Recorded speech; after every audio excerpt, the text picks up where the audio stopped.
Esta é a terra onde Jesus viveu. Uma terra em parte árida e seca. E em parte rica e fértil, como era naquela época, há cerca de 2000 anos. Muitas coisas mudaram desde os dias em que Jesus nasceu, cresceu e pregou aqui. Mas nesta terra podemos ainda sentir a sua presença. Podemos ainda ouvir os ecos do mundo que ele conheceu. Com exceção dos seus últimos dias, Jesus passou a sua vida nas cidades e vilarejos do interior em meio aos camponeses. Ele era um judeu entre os judeus. Jesus teve uma vida breve, pouco mais de 30 anos. Mas foi uma vida tão plena de sentido que ainda hoje ela é a referência pela qual medimos o próprio tempo. Sua vida tem sido fonte de inspiração para pintores, escultores, artistas e cineastas de todas as épocas e de todas as partes do mundo.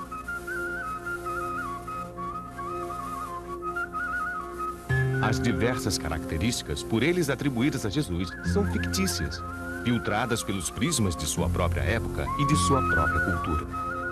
Nenhum deles nunca soube como Jesus se parecia.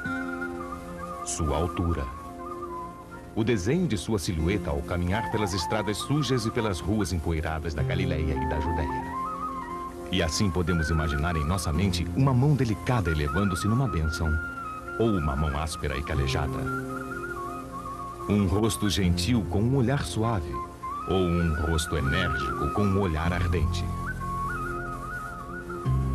Uma silhueta esguia e frágil, ou robusta e resistente.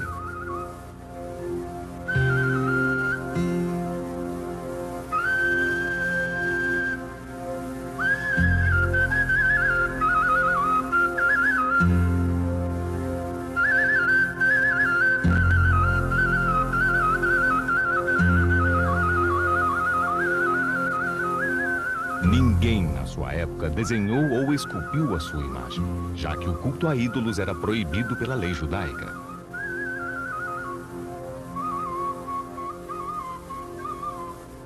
Nenhuma das pessoas que o conheceu jamais o descreveu. Na verdade, nenhuma única palavra foi escrita sobre Jesus durante o tempo em que ele viveu.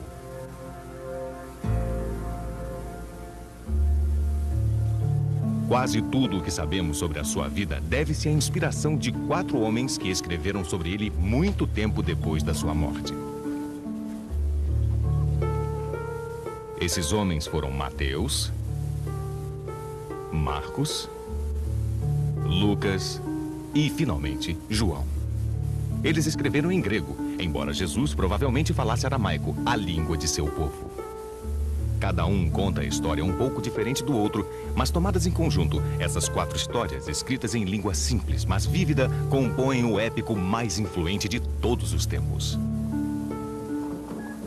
E o que dizer do mundo no qual este épico aconteceu? Os arqueólogos vêm tentando conhecê-lo cada vez mais.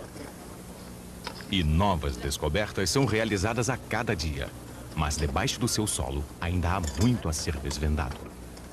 Essa escavação próxima a Jerusalém revelou um vilarejo agrícola. As escavações e pesquisas de fragmentos de cerâmica, vidros e metal procuram decifrar que tipo de vilarejo era este e compreender que tipo de povo habitava aqui no tempo em que Jesus caminhava por essas terras. Mas a arqueologia fornece apenas algumas pistas. Muitas outras informações são obtidas através das pessoas que vivem aqui atualmente e que ainda observam os mesmos costumes antigos. Nas suas vidas podem-se ver as sombras do passado refletidas no presente. Muito já se sabe hoje em dia, e deste conhecimento sobre a Terra e as pessoas que nela habitam, podemos obter novas percepções e talvez uma melhor compreensão de Jesus e sua época.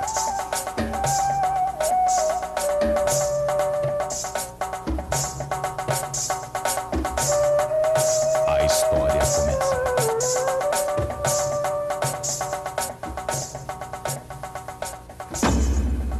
Naqueles dias, saiu um edito de César Augusto para que se fizesse o recenseamento de todo o mundo. Iam todos recensear-se, cada um à sua cidade. Quando o imperador falava, o povo obedecia. De Roma, César Augusto comandava um vasto império, que se estendia do norte da Europa até a Grécia, Ásia Menor, norte da África e Oriente Médio. O mar Mediterrâneo era um lago romano. Na sua margem oriental encontrava-se a pequena região da Palestina. Ela foi assim denominada pelos antigos gregos devido aos filisteus que viviam ao longo da costa. Embora fosse uma região pequena, a Palestina era um corredor estratégico, localizado entre as principais potências políticas. Todos os povos que construíram impérios conquistaram e dominaram esta terra. Assírios, babilônios, persas, Alexandre o Grande, os ptolomaicos do Egito, os seleucidas da Síria. Por mais de 1000 anos, a terra prometida por Deus ao povo de Israel foi um campo de batalha. Agora, estava sob o domínio do Império Romano. O poderoso império construído por César Augusto era financiado pelo sistema de impostos mais sofisticado que o mundo jamais vira. E para executar este sistema, o imperador realizava periodicamente um recenseamento, ou um alistamento.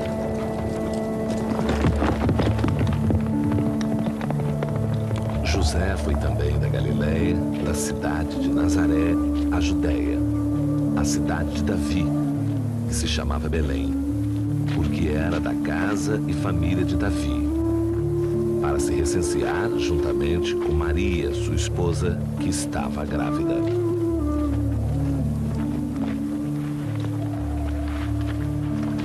A viagem de 5 dias do vilarejo de Nazaré não deve ter sido confortável para Maria.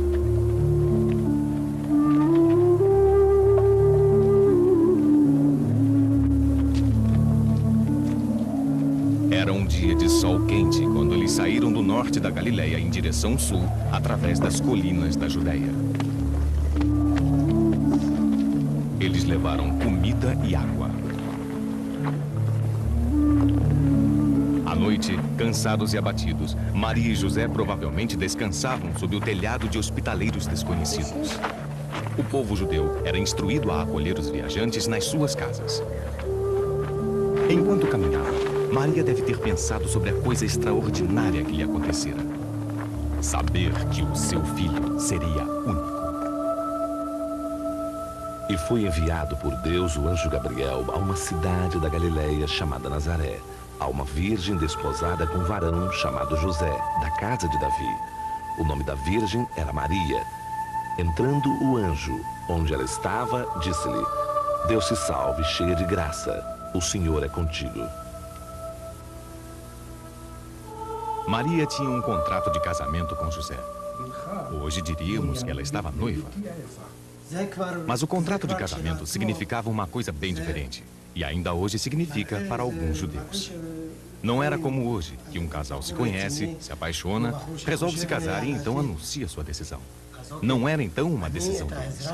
Era uma transação familiar, feita pelos pais. E a negociação era intensa. E, finalmente, os pais chegavam a um acordo quanto ao preço da noiva, que poderia ser pago em dinheiro, ou que, em épocas antigas, poderia ser pago em ovelhas e cabras, ou mesmo com algum tipo de trabalho. No livro do Gênesis, Jacó trabalhou por 7 anos para pagar o valor de Raquel. A noiva poderia ter cerca de 13 anos, o noivo 16 ou 17, e havia mesmo alguns casos nos quais os bebês ficavam comprometidos quando ainda estavam no berço. A menos que o casal fosse do mesmo vilarejo, ele poderia nunca ter se conhecido até o dia do seu contrato de casamento. O acordo era formalizado em um documento chamado Ketubah. Havia uma cláusula que estipulava que a noiva receberia uma determinada quantia de dinheiro se ficasse viúva ou se seu marido se divorciasse dela. Tais documentos ainda são comuns atualmente. 2 testemunhas assinam um Ketubah, mas para os pais, um aperto de mãos é suficiente. O noivado, tão válido quanto um casamento, em geral durava cerca de 1 ano. Estando Maria, sua mãe, desposada com José, achou-se ter concebido por obra do Espírito Santo antes de coabitarem. E José, seu esposo, sendo justo e não a querendo difamar, resolveu repudiá-la secretamente. O noivado, como o casamento, poderia acabar em divórcio. um homem simplesmente dava à mulher um certificado de divórcio, como este antigo exemplo. Tudo o que tinha a dizer era: eu me divorcio de você. Sem juízes, advogados, alegações públicas ou motivos justificados. Ele pagaria a ela a quantia do quetuba, com a qual ela poderia sobreviver até o seu novo casamento. Mas se José houvesse acusado Maria de adultério, a situação teria sido bem diferente. Ele não teria que lhe pagar nada e ela seria para sempre desonrada. No pior dos casos, se o adultério fosse comprovado, Maria poderia ser apedrejada até a morte. Não seria apedrejada por várias pedras pequenas, mas esmagada por uma ou duas grandes pedras jogadas de um lugar muito alto. Ora, andando ele com isso no pensamento, eis que um anjo do Senhor lhe apareceu em sonhos e lhe disse: José, filho de Davi, não temas receber em tua casa Maria, tua esposa, porque o que nela foi concebido é obra do Espírito Santo. Dará à luz a um filho, ao qual porás o nome de Jesus, porque ele salvará o seu povo dos seus pecados. José e Maria estavam se aproximando de Belém, mas com aquela multidão de pessoas, onde poderiam ficar? No Evangelho de Lucas lemos: não havia lugar para eles na hospedaria. A palavra hospedaria é enganosa. Esta não era uma hospedaria como as de hoje em dia. As hospedarias daquela época eram chamadas de caravançarás e ficavam localizadas ao longo das rotas comerciais mais importantes. Elas eram cercadas por grossas muralhas e portões seguros, protegidas dos bandidos e saqueadores que vagavam pelas colinas adjacentes. Pense na caravançará como um hotel de beira de estrada bíblico, com acomodações de primeira, segunda e terceira classes. Os quartos localizados no andar superior eram reservados àqueles que tinham boas condições financeiras, provavelmente os mercadores responsáveis pelas caravanas. Por um preço um pouco menor, o terraço da frente dos quartos do andar superior podia ser compartimentado com mantas ou capas, oferecendo alguma privacidade. Os pobres podiam sempre encontrar algum lugar para estender sua esteira no pátio. Mas ficavam em meio aos camelos e burros e seus donos, e nesta noite o local devia estar particularmente cheio. Não era certamente um bom lugar para Maria, que estava prestes a dar à luz.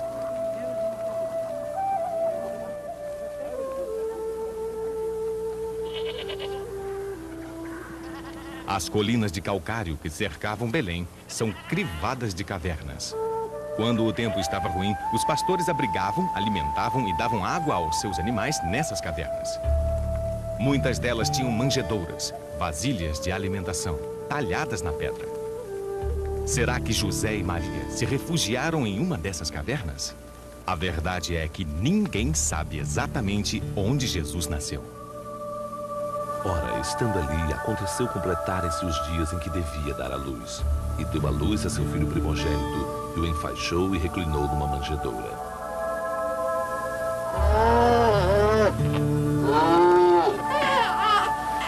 O bebê recém-nascido deve ter sido lavado e esfregado com sal para prevenir infecções e depois enrolado em coeiros, faixas compridas de pano que mantinham o seu corpo ereto. Uma vez por dia, durante cerca de 6 meses, o bebê era desembrulhado, lavado, suavemente massageado com óleo de oliva ou limpo com pó de folhas de murta e depois novamente enfaixado.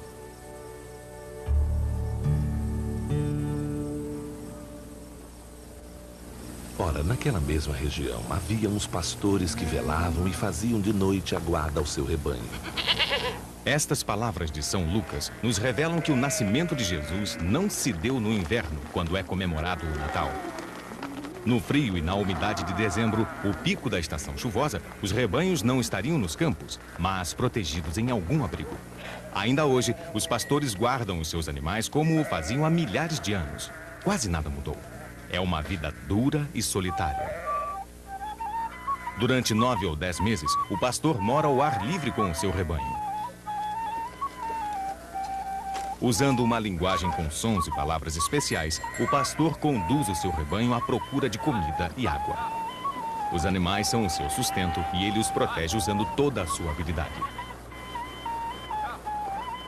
Ele resgata os animais que caem de uma rocha fendida. Ele carrega os animais enfraquecidos no seu ombro.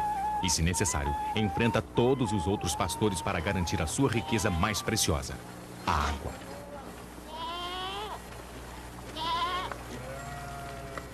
À noite, o pastor conduz os seus animais até um cercado de pedra, o aprisco, coberto de espinhos.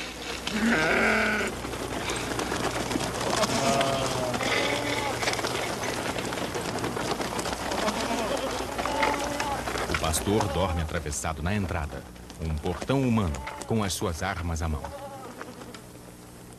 Armado com uma atiradeira, como a que Davi usou para derrotar Golias, e com um cajado crivado de pregos, o pastor está preparado para qualquer emergência.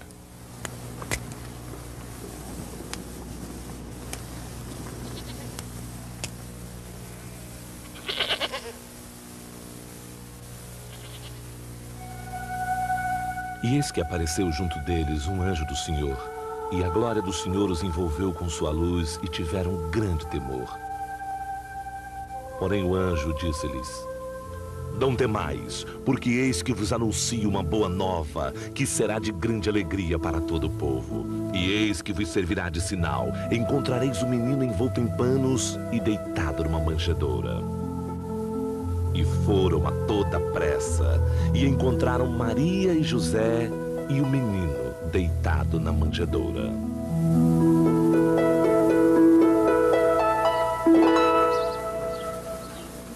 Depois de 8 dias, observando a lei de Moisés determinada no Levítico 12, o bebê teria sido circuncidado, provavelmente pelo seu pai.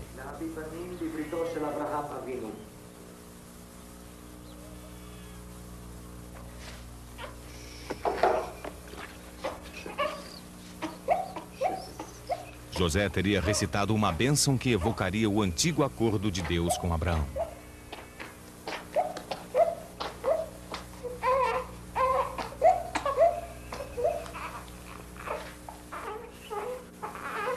Abençoado seja o Senhor nosso Deus, Rei do Universo, que nos santificou com seus mandamentos e nos ordenou observar a circuncisão. E então ele daria à criança o seu nome. Yeshua. Pela mesma lei, somente 40 dias depois do nascimento, Maria poderia participar de qualquer rito religioso. E então, o casal viajou 8 quilômetros ao norte, em direção ao Templo de Jerusalém, para apresentar o seu filho ao Senhor. Antes de entrar no pátio do grande templo, Maria e José se purificaram, tomando um banho de imersão chamado Mikvah. José foi a um cambista para trocar as moedas que tinha por ciclos tírios. As moedas de prata, cunhadas em Tiro, uma cidade do norte, eram as únicas aceitas no templo. Depois eles comprariam um animal para ser sacrificado no altar.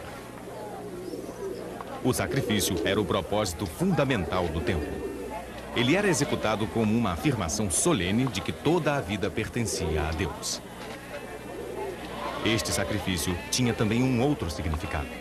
José iria cumprir uma promessa pela vida do seu primeiro filho com a vida de um animal, como Abraão havia feito com a vida do seu filho Isaque muito tempo atrás.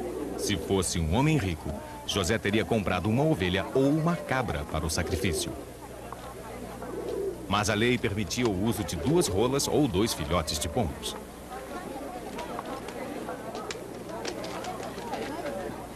Qualquer que fosse o animal, ele era dado a Deus como um agradecimento pelo nascimento da criança. Tendo, pois, nascido Jesus em Belém do Judá, no tempo do rei Herodes, eis que uns magos chegaram do Oriente a Jerusalém, dizendo: Onde está o rei dos judeus que acaba de nascer? Pois nós vimos a sua estrela no Oriente e viemos adorá-lo. Magos do Oriente, nos diz São Mateus. Pessoas de épocas posteriores chamaram-nos de reis e vestiram-nos em roupas finas e elegantes.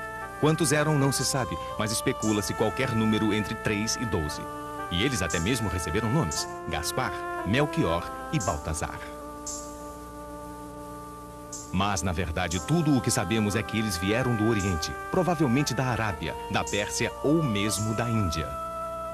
Eles são também chamados de Magi, a raiz da palavra magos. Eles eram profetas, videntes e astrólogos, homens muito respeitados na sua terra natal. Tais homens procuravam no céu noturno os presságios de acontecimentos importantes. O que teriam eles visto para empreender uma jornada tão longa? Um cometa? O cometa de Halley passou próximo à Terra no ano 12 a.C. Uma supernova? Nenhum astrônomo da época registrou algum evento tão monumental. Uma conjunção planetária? No ano 7 a.C., Júpiter e Saturno por 3 vezes se alinharam à Terra, e isso teria uma aparência excepcionalmente brilhante. Mas o ano 7 a.C. não foi 7 anos antes do nascimento de Jesus? Nós não medimos o tempo a partir do nascimento de Jesus? Teoricamente, sim. Mas, na verdade, o nosso calendário moderno não foi inventado até cerca de 6 séculos depois por um monge escolástico. Hoje, os cientistas calculam que este calendário está defasado em aproximadamente 7 anos. Há ainda uma outra indicação. Sabemos que o rei Herodes o Grande, que convocou os reis magos, morreu no ano 4 a.C.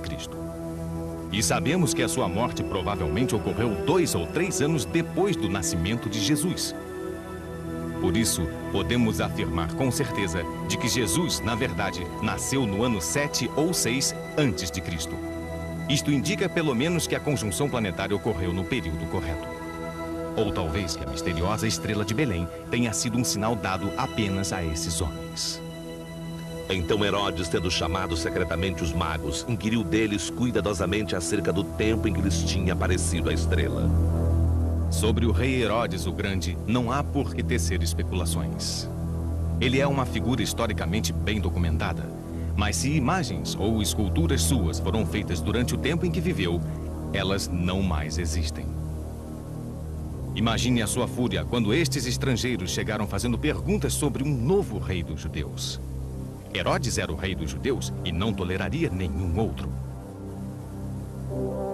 Herodes o Grande tinha conquistado o seu trono a duras penas. O seu pai tinha sido governador de Idumeia ao sul e era um grande aliado de Júlio César.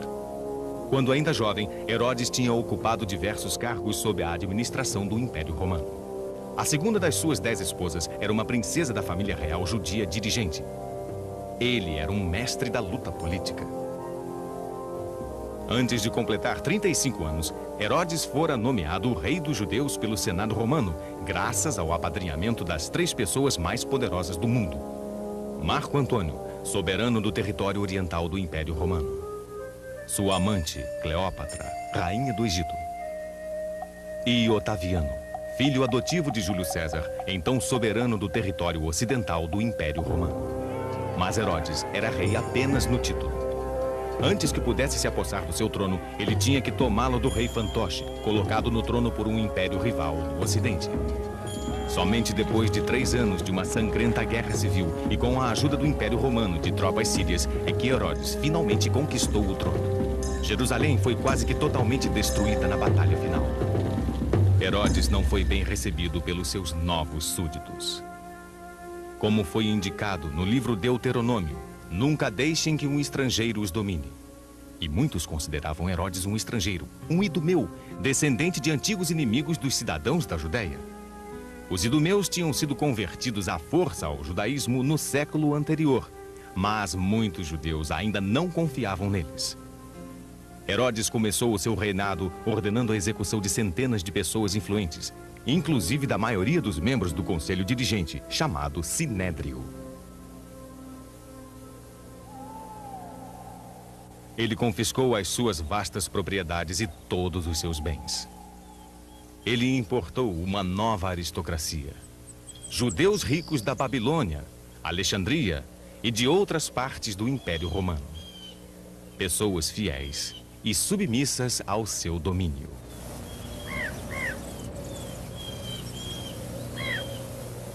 Acima de tudo, Herodes precisava de um aliado que ocupasse a poderosa posição de alto sacerdote do templo, o líder religioso supremo, em uma terra em que, para a maioria das pessoas, a lei religiosa era a única respeitada. Os reis da dinastia judaica, que haviam assumido antes dele, haviam se apoderado deste cargo, mas Herodes sabia que nunca poderia fazer o mesmo. O alto sacerdote era um príncipe da mesma dinastia, irmão da segunda esposa de Herodes. Herodes mandou matá-lo. Ele então nomeou um novo sacerdote da Babilônia, um homem sem conexões com a antiga aristocracia de Jerusalém. O poder de Herodes dependia de uma polícia secreta e de uma rede de espiões. Era protegido por uma temida equipe de guarda-costas e dispunha de um exército de mercenários estrangeiros sempre de prontidão. Com o seu poder consolidado, Herodes pôs-se a reconstruir Jerusalém, arruinada pela sua própria guerra. Era o início de um dos mais ambiciosos programas de construção jamais visto pelo mundo. Milhares de artesãos e operários trabalharam durante décadas. Seus salários proviam de impostos caros.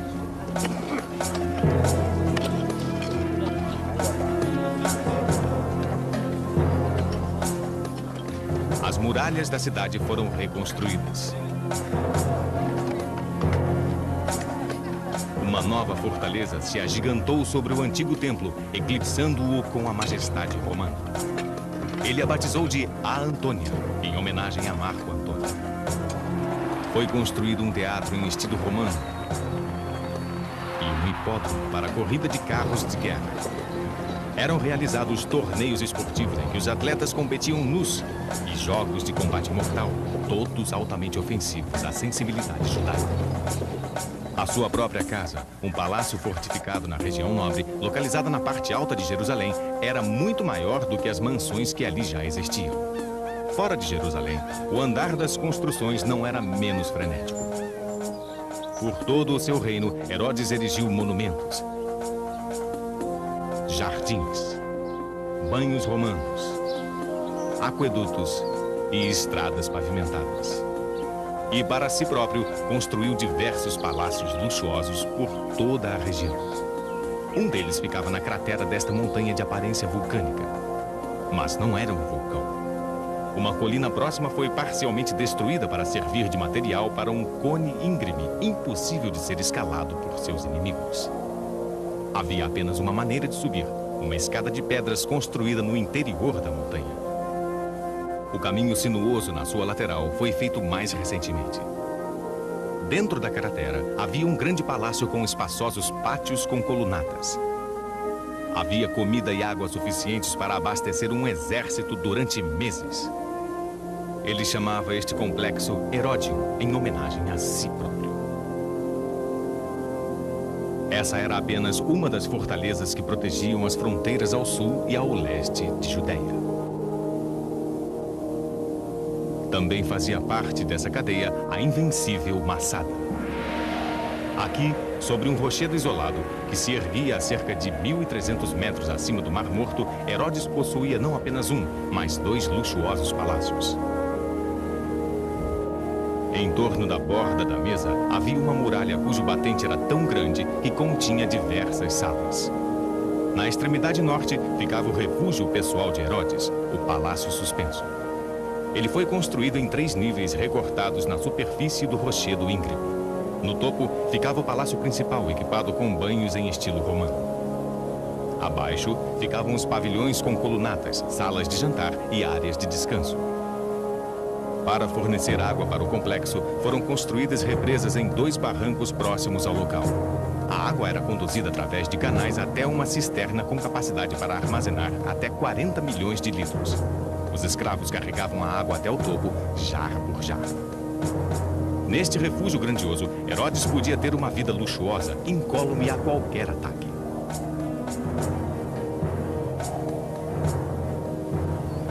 Herodes reconstruiu cidades antigas e criou cidades novas. Ele transformou um vilarejo do Mediterrâneo chamado Torre de Estrato no único porto marítimo do seu reino. Numa extraordinária proeza de engenharia, Herodes construiu o primeiro porto de mar aberto do mundo feito pelo homem. Ele nomeou a cidade de Cesareia em homenagem a seu antigo benfeitor, Otaviano, agora o novo imperador César Augusto. Isso é tudo o que resta atualmente do porto marítimo artificial de Herodes. Aqui e em outras cidades ao longo da planície litorânea viveram gregos, romanos, sírios e outros povos separados da população judia. Esses cidadãos não judeus, que faziam parte do reino de Herodes, tinham os seus próprios altares e templos para adorar os seus deuses. Um grave conflito surgiu entre essa grande população pagã e os judeus do reino de Herodes, cujo primeiro mandamento era: não terás outros deuses diante da minha face.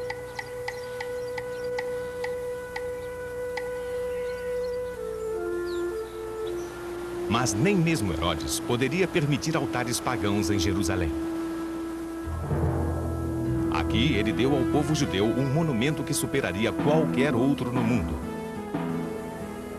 Mais de uma década antes do nascimento de Jesus, Herodes deu início à reconstrução do templo, o centro absoluto da observância religiosa judaica. Ele queria sobrepujar o legendário Templo de Salomão, destruído cerca de 5 séculos antes e posteriormente substituído por uma estrutura modesta. O monte do templo era muito pequeno para os planos grandiosos de Herodes, que então resolveu aumentá-lo, construindo maciços muros de sustentação nos vales fronteiriços. Essas pedras são tudo o que restou da muralha que apoiava o lado ocidental do imenso pátio exterior do templo. Cada uma das pedras pesa diversas toneladas. Elas eram extraídas de pedreiras em pilares arredondados e depois empurradas até o monte do templo, antes de serem cortadas em forma quadrada e suspensas até o seu lugar. Até os dias de hoje, o local permanece sagrado para os judeus. Ainda assim, Herodes sabia que era odiado por muitos. Uma faca assassina era um perigo sempre presente. Mesmo alguns dos filhos de Herodes conspiraram a sua morte. Por isso, ele mandou executar diversos deles.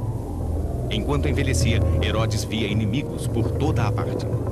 Uma mudança em Roma poderia significar o seu fim, combatendo uma invasão como a que ele mesmo um dia havia liderado.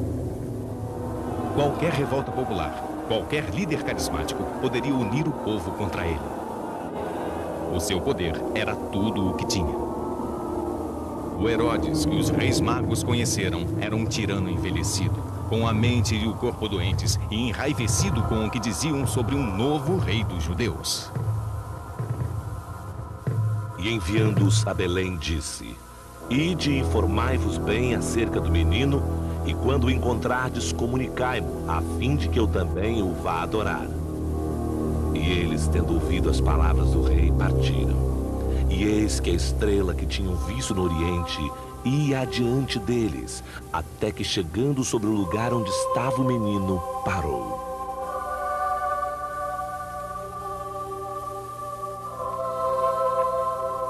Os reis magos se curvaram e ofereceram presentes: ouro, mirra, uma resina aromática quase tão valiosa quanto o ouro para ser usada como perfume, medicamento e óleo sagrado, e olíbano, uma outra resina, queimada como incenso no templo. Os reis magos nunca voltaram a se encontrar com Herodes. Em vez disso, silenciosamente eles deixaram o país.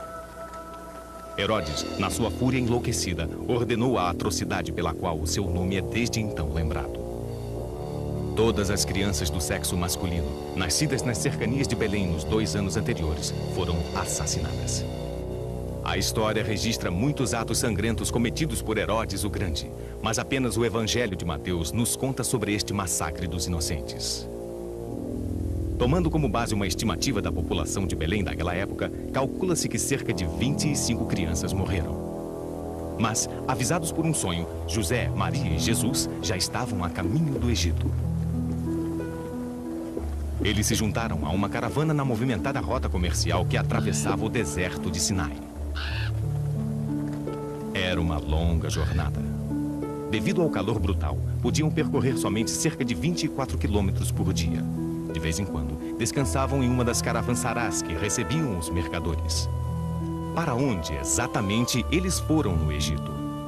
Podem ter ido para a opulenta terra de Goshen, no delta do rio Nilo, ou para o extremo sul, em Mênfis. Havia muitas comunidades judaicas grandes e bem estabelecidas espalhadas por todo o Egito, que datavam do primeiro exílio, quando os babilônios conquistaram a Judéia. A maior delas ficava na Alexandria, uma agitada cidade portuária de aproximadamente 1 milhão de habitantes. Pode ter sido algum lugar como esse.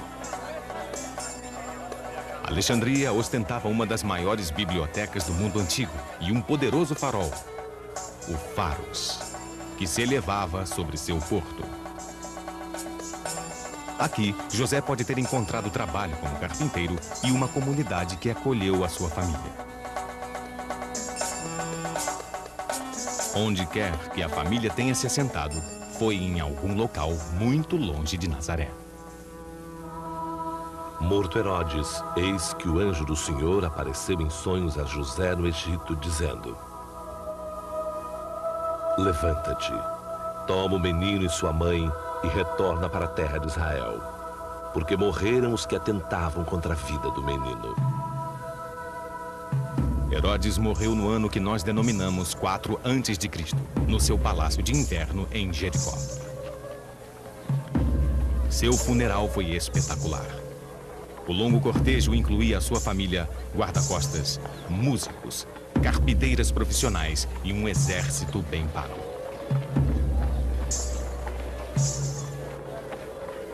A procissão caminhou cerca de 30 quilômetros pelas colinas de Judéia, de Jericó até Heródion, a grande fortaleza de Herodes.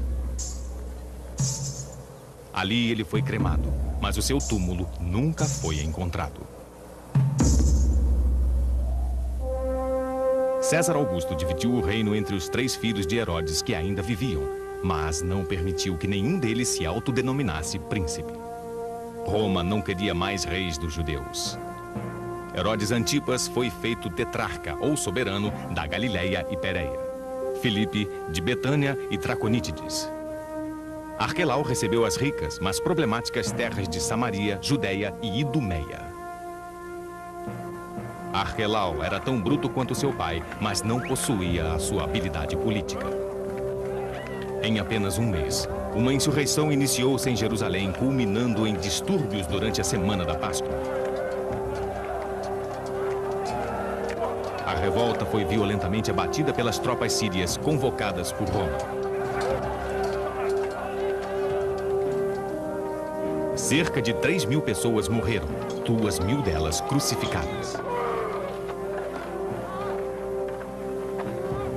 Não é surpreendente que José e Maria tenham contornado a Judéia quando se dirigiam para Nazaré da Galileia com o seu jovem filho. A região rural da Galileia era rica e bonita, tanto hoje como naquela época. Mas a cidade de Nazaré não lembra em nada a cidade naqueles dias. Os seus primeiros residentes construíram as suas casas nas encostas das colinas, de onde se via o fértil vale de Jezreel, aproximadamente 2.000 anos antes do nascimento de Jesus. A vida nesse vilarejo não havia mudado muito naquele tempo. O jovem Jesus deve ter recebido uma calorosa acolhida nesta pequena cidade agrícola, sentindo-se finalmente em casa, em meio aos parentes e vizinhos. Aqui, nessa reconstrução de um vilarejo do 1º século na Israel moderna, podemos ver o tipo de vida que Jesus levava enquanto crescia. Pais, crianças, adultos, solteiros, filhos casados e suas esposas viviam todos sob o mesmo teto, uma casa simples, com 1 ou 2 quartos.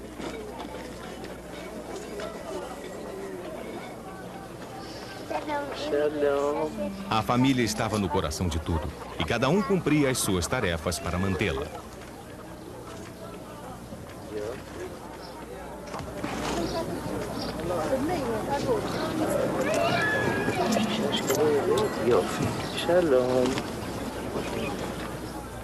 Crianças pequenas, meninos e meninas, ajudavam as suas mães no trabalho doméstico do amanhecer até a noitinha. דה, קחי את השקדים, תעזרי לי לקלף אותם. טוב.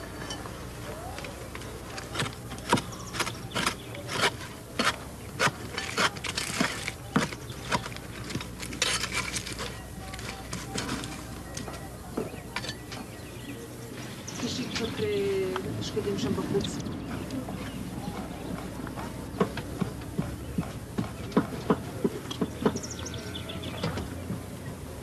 A cozinha constava de um forno de barro portátil, algumas peças de cerâmica e utensílios. As pessoas trabalhavam ao ar livre o máximo que podiam.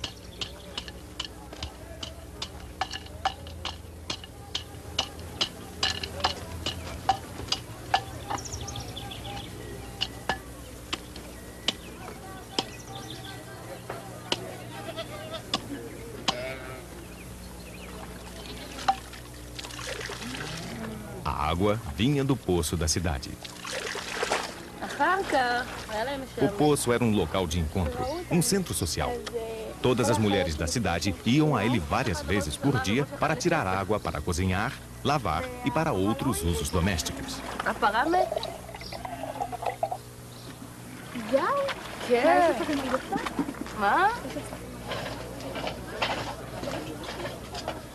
Assim que o menino crescia, ele começava a aprender o ofício do pai.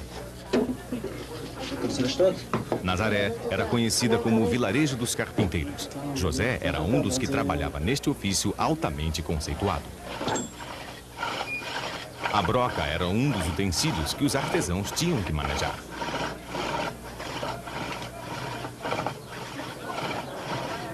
Seu trabalho provavelmente incluía a confecção de portas, a sua colocação nas dobradiças de couro, carroças com rodas que travam, tampos de madeira de oliveira para a mesa e ferramentas agrícolas como este arado.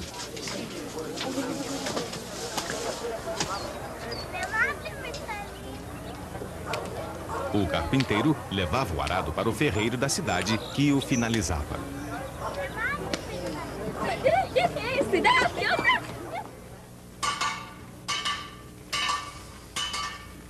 Frequentemente, dois artesãos trabalhavam em conjunto na fabricação de utensílios.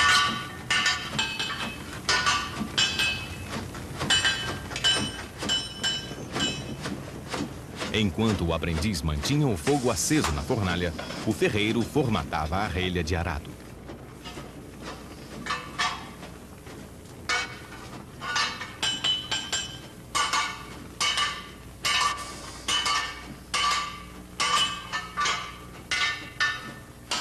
Esta relha de arado rasa é usada no solo rochoso. O solo mais macio exige uma relha mais comprida e mais profunda.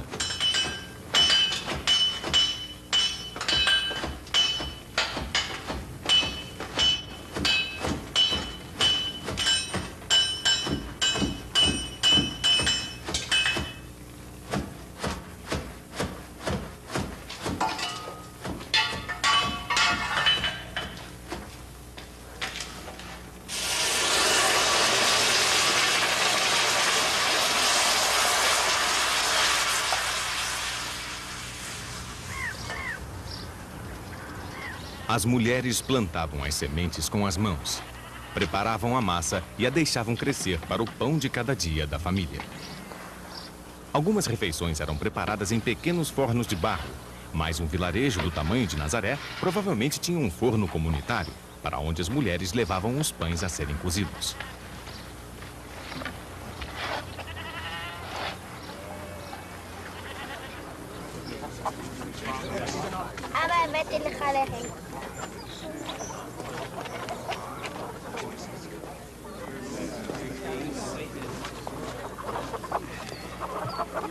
Os artífices e artesãos raramente recebiam dinheiro pelos trabalhos que realizavam dentro da comunidade.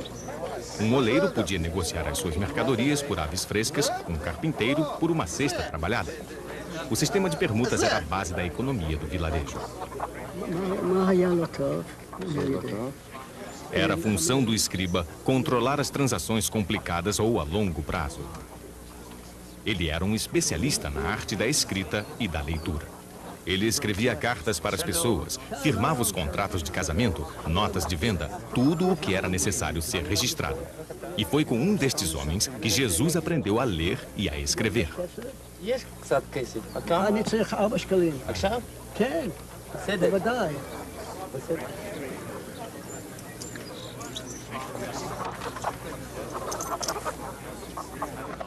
תודה רבה. תודה רבה לך. כל טוב.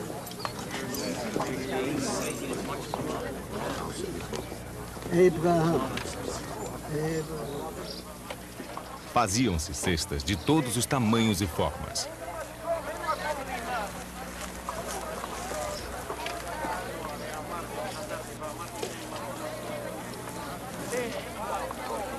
Algumas eram feitas de junco entrelaçado, outras eram tecidas com filamentos que cresciam entre os feixes de tâmaras nas palmeiras.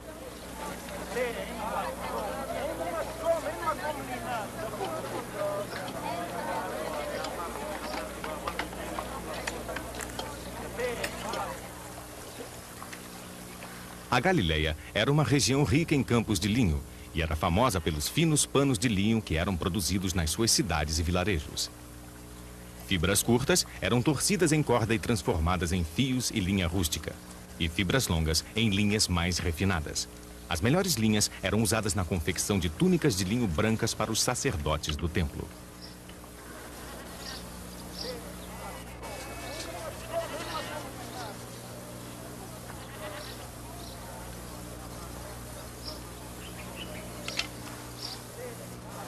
Fio por fio, o tecelão puxava as linhas cruzadas e as acomodava no lugar.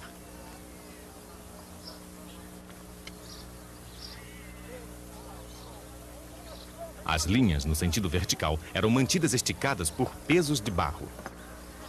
O barro provinha da terra em torno do vilarejo.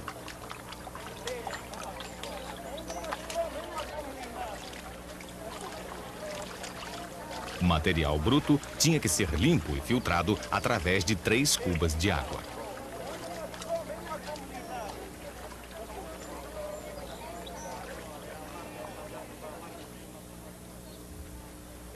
O barro puro era pendurado para ser drenado. Depois, o oleiro o usava para fazer lamparinas de azeite, moringas, panelas, tigelas, ânforas para guardar vinho.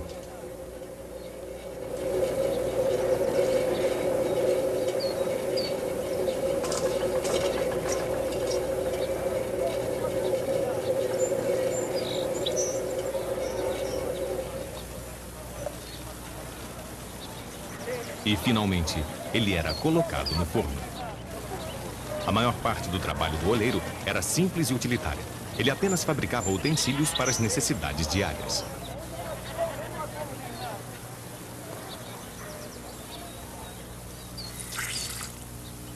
Parte do trabalho das donas de casa era tirar o leite da cabra da família. O leite era usado para fazer queijo e coalhada.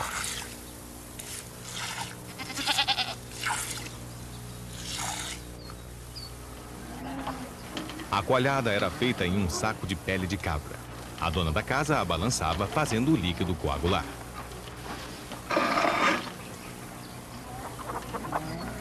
Para fazer queijo sólido, ela derramava o leite grosso da cabra em um pano de linho. Em seguida, juntava as pontas do pano e as amarrava.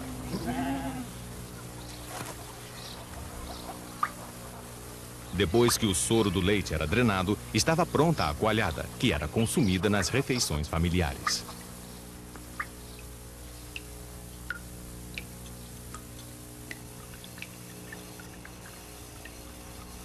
Ao final do longo dia, a mãe enchia as lamparinas com óleo de oliveira puro e as colocava nos seus nichos. Elas eram a única fonte de luz do vilarejo e a fumaça que exalavam se espalhava pelas casas.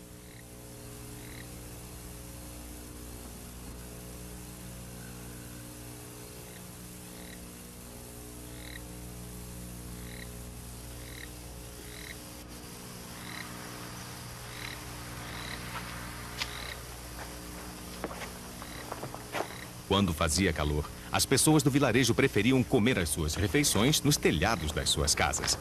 Quando podiam, elas também dormiam ali, espalhando as suas esteiras sob o céu aberto.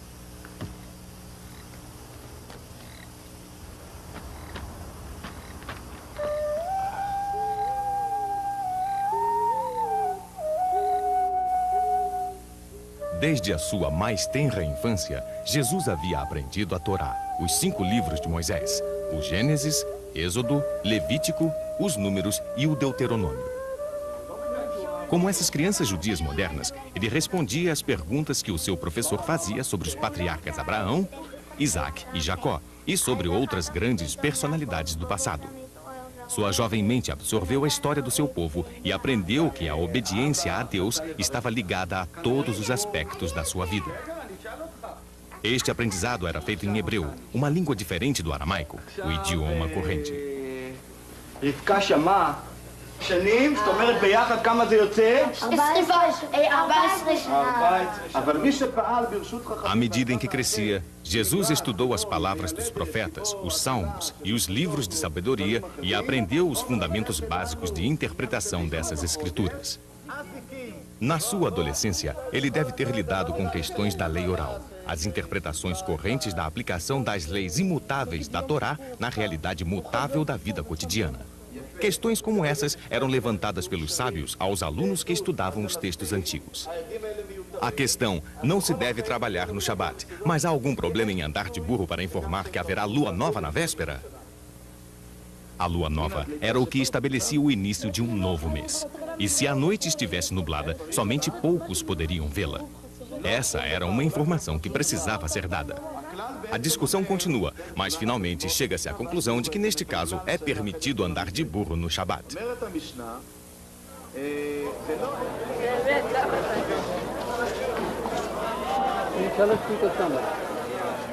A observância prazerosa do Shabat era tão importante para Jesus como o é para os judeus atualmente. Desde o pôr do sol da sexta-feira, quando o Shabat se inicia, até o pôr do sol de sábado, todo o trabalho deve ser interrompido. Para se preparar para o Shabat, os compradores tumultuam o mercado quando fazem as suas compras de última hora. Cozinhar é considerado um trabalho, por isso as refeições do Shabat são preparadas de antemão.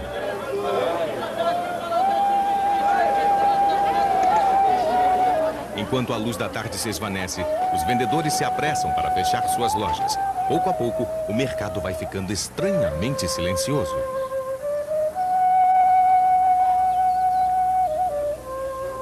À medida em que o sol se põe no horizonte, se inicia a observância familiar do Shabat. Rezando uma oração, a dona de casa acende as velas do Shabat. Shabbat Shalom.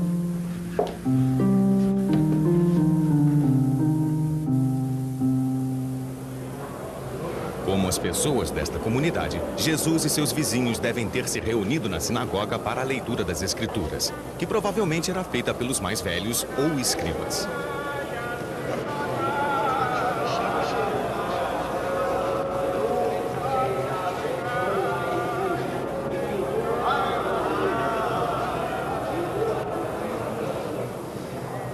Em seguida, de volta para casa para a refeição do Shabat, que é precedida por uma oração de agradecimento pelo vinho e pelo pão.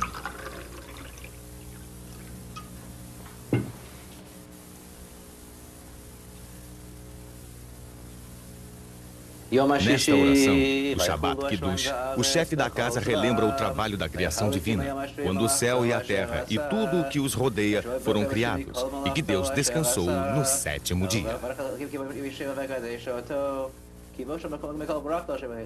Em seguida, ele agradece a Deus pela bênção de ter dado ao seu povo o Shabat como uma herança.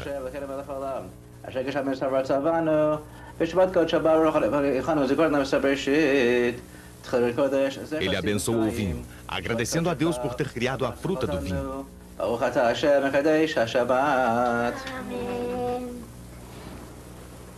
E então ele abençoa o pão, agradecendo a Deus pela generosidade da terra.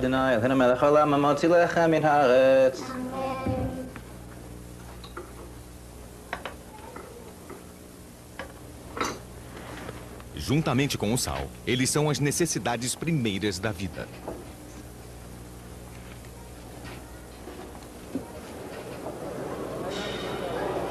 O dia do Shabat é dedicado à oração, a leituras da Torá, dos profetas e dos salmos.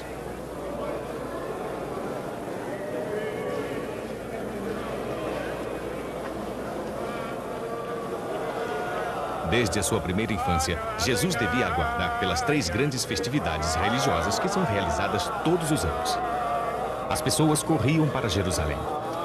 Hoje, os judeus rezam na parte ocidental do mundo, mas no tempo de Jesus, elas iam lá para oferecer sacrifícios no templo.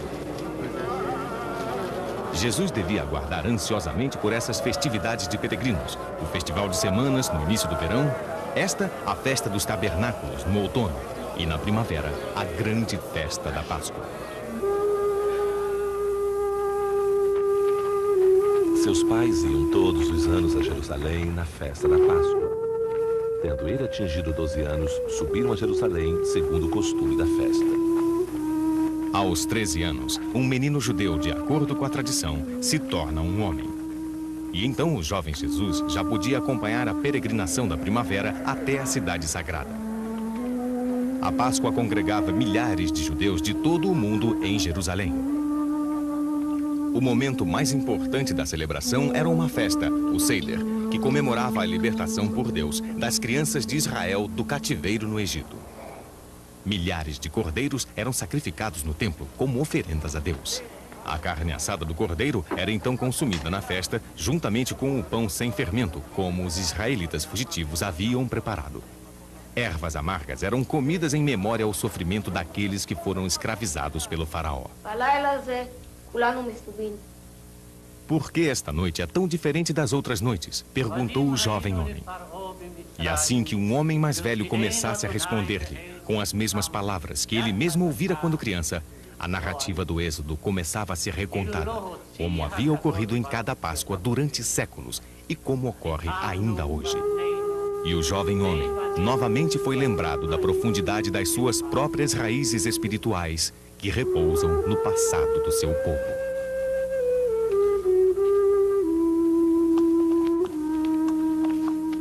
Acabados os dias da festa, quando voltavam, ficou o menino Jesus em Jerusalém sem que os seus pais o percebessem. Pensando que ele estivesse com os da comitiva, andaram caminho de um dia e o buscaram entre os parentes e conhecidos. Mas não o encontrando, voltaram a Jerusalém à procura dele.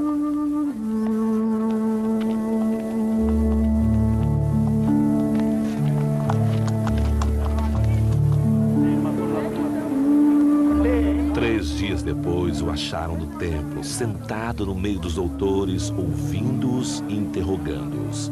Todos os que ouviam estavam maravilhados de sua sabedoria e de suas respostas.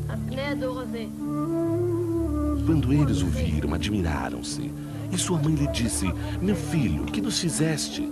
Eis que teu pai e eu andávamos à tua procura, cheios de aflição. Respondeu-lhes ele: por que me procuráveis? Não sabias que devo ocupar-me das coisas do meu pai? Eles, porém, não compreenderam o que lhes disse. Desceu com eles a Nazaré, eles era submisso. Sua mãe guardava todas essas coisas no seu coração. E Jesus crescia em estatura, em sabedoria e em graça, diante de Deus e dos homens.